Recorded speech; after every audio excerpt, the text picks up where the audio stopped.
আসসালামু আলাইকুম। আমরা আজকে এসেছি রোজিনার চরে মাছ ধরতে। তো এই রোজিনার চরটা কোথায় সেটাই আমি আপনাদেরকে একটু আগে জানিয়ে নেই। এই রোজিনার চরটা হচ্ছে ভোলা জেলা এবং পটুয়াখালী জেলার মাঝখানে একটি নদী আছে, যেটির নাম হচ্ছে তেঁতুলিয়া নদী। সেই তেঁতুলিয়া নদীর মাঝখানে আবার নতুন একটা চর জেগেছে, যেটাকে রোজিনার চর বলা হয়। আমি ঠিক সেই রোজিনার চরে দাঁড়িয়ে আছি। তো এই চরটায় আমরা খুব ছোটোবেলায় মাছ ধরতাম, আজ থেকে প্রায় 15 বছর বা 20 বছর আগে। তখন কিন্তু এখন যেরকম এই যে ঘাস টাস দেখতেছেন, তখন এরকম ছিল না। এই রোজিনার চরটা ডুবন্ত একটা চর ছিল, কিন্তু ধীরে ধীরে প্রায় 15-20 বছর পর এই চরটা বিশাল একটা আকার নিয়ে জেগে উঠেছে। আর এই চরটা কিন্তু ভোলা জেলার অধীনে পড়ছে, যার কারণে ভোলা জেলার মানুষ এখানে এসে মাছ টাছ ধরে। তো আমরা এখন, আমার বন্ধু সবুজ, সে ওই যে চায়নার তৈরি যেই চাংজালগুলো, সেগুলো এখন রাত্রে এখানে পাচ্ছিল। প্রচুর মাছ পাবো ইনশাল্লাহ। তো আপনারা আমাদের সাথে থাকুন, কে কোথা থেকে ভিডিওটি দেখুন অবশ্যই কমেন্ট করে জানি। ওই যে আমার বন্ধু সবুজ ওই যে মাছ নিয়ে দাঁড়িয়ে আছে আপনাদের জন্য। আচ্ছা তাড়াতাড়ি আসুন। এই যে দেখুন, আমরা প্রথম থলের থেকে মাছ নিচ্ছি। তো এখানে এই যে বড় বড় চিংড়ি মাছ আজকে আসছে। তো আমাদের কিন্তু অনেক জাল, ঠিক আছে। তো জালগুলা পুরো জাল থেকে যখন মাছগুলো বের করবো তখন আপনারা দেখতে পাবেন এখানে প্রচুর মাছ পাবো ইনশাল্লাহ। কোনটা উঠে যান? এটা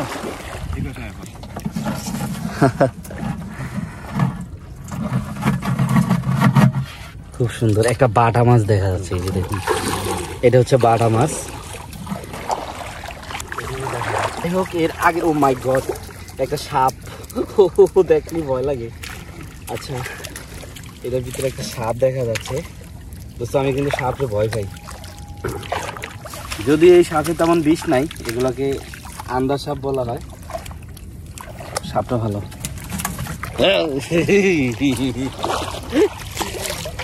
আচ্ছা আচ্ছা, এই থলের ভিতরে কাঁকড়া বেশি। আচ্ছা, এই থলের ভিতরে একটা বাইলা মাছ আসছে। বাইলা মাছটা একবারে জীবিত। দর্শক দেখুন, আমরা আগে মাছ ধরতাম হচ্ছে এই চরের ভিতরে হাতে, মানে এই যে গাছগুলো দেখতে পাচ্ছেন, এই গাছের গোড়ায় গোড়ায় গোড়ায় গোড়ায় হাতিয়ে হাতিয়ে মাছ ধরতাম। তারপর চর যখন শুকিয়ে যেত, গর্তর ভিতরে আঙুল দিয়ে দিয়ে আমরা চেউয়া মাছ ধরতাম। তো প্রযুক্তির কল্যাণে সেই ওইটা কিন্তু অনেক পরিশ্রম ছিল, ওই যে ওইভাবে মাছ ধরাটা। তো এখন কি সুবিধা হয়ে গেছে দেখেন, রাত্রিবেলা জাল বসিয়ে রাখছে। এখন এই যে দেখুন, সকালবেলা এসে মাছগুলো নিয়ে নিচ্ছি। তো অনেক আপডেট হয়ে গেছে প্রযুক্তি। এইখানে অনেক মাছ আছে। এই যে বড় একটা বাইলা মাছ আছে, মাশাআল্লাহ।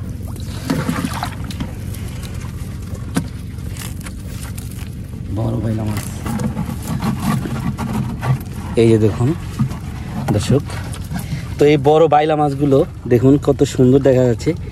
আসলে এগুলো হচ্ছে আমাদের দেশি প্রজাতির বাইলা মাছ। আপনারা কে কে পছন্দ করেন কমেন্ট করে জানাবেন। অসাধারণ জীবিত। যদি একটু মানে লুজ দেই তাহলে আমার হাত থেকে ছুটে যাবে। এত কষ্ট করে মাছগুলো ধরার পর যদি আবার ছুটে যায় তাহলে কিন্তু খারাপ লাগবে। এই ফলের ভিতরেও সম্ভবত বাইলা মাছ আছে, বাটা মাছ আছে। দর্শক, এই যে নদীর মাছগুলো, এগুলো কিন্তু স্বাদের দিক দিয়ে অতুলনীয়, এগুলো বলার অপেক্ষা রাখে না। আর প্রত্যেকটা বাঙালি কিন্তু এই ধরনের মাছগুলোই বেশি পছন্দ করে থাকেন। এই যে বড় বড় বাইলা মাছ, তারপরে বাটা মাছ, চেউয়া মাছ, চিংড়ি মাছ সবাই কিন্তু পছন্দ করেন। তো এই যে দেখুন, আর এই মাছগুলোর ব্যাপক চাহিদা, দামও অনেক বেশি। এই যে কুচিয়াগুলো আসছে না, এই কুচিয়াগুলো কিন্তু আমরা নেব না, এগুলো ফেলে দেবো। এগুলো পিছলা, মাশাআল্লাহ মাশাআল্লাহ। তবে কুচিয়ার সংখ্যা কিন্তু কম না।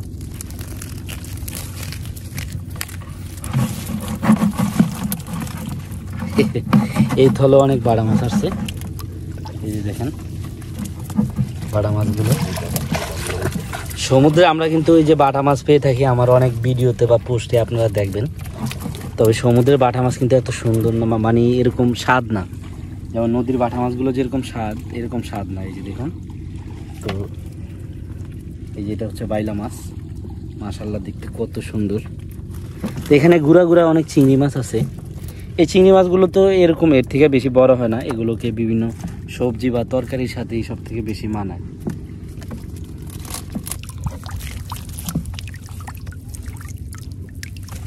বাইলা মাছ, চিংড়ি মাছ, ওই যে একই প্রজাতির মাছ বেশিরভাগই।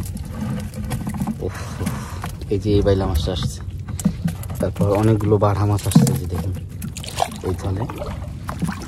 এখানে একটা খাল আছে, খালগুলো কিন্তু অনেক গভীর না?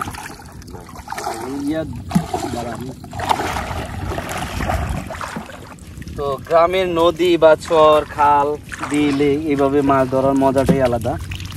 যদিও এখন প্রযুক্তির কল্যাণে অতটা কষ্ট হচ্ছে না, জাল পেতে রাখছি, এখন শুধু মাছগুলো নিচ্ছি। কিন্তু আমরা যখন ছোটবেলা মাছ ধরতাম দর্শক, তখন কিন্তু আমাদের অনেক কষ্ট হতো, সারা দিন মাছ ধরে, তারপর ওরকম মূল্য পেতাম না, কারণ তখন মাছের দাম খুবই কম ছিল।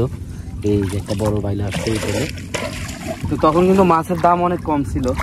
আমরা সারাদিন কষ্ট করে 200-100 টাকার মাছও বিক্রি করতে পারতাম না। এমনও দিন গেছে এই মাছগুলো আমরা বিক্রি করতে পারতাম না, নাকি সবুজ? আমরা ওই বাজারে গিয়ে মাছ বিক্রি করতে পারতাম না, পরবর্তীতে এই মাছগুলো কোথাও ফেলে দিয়ে বাসায় চলে আসতাম।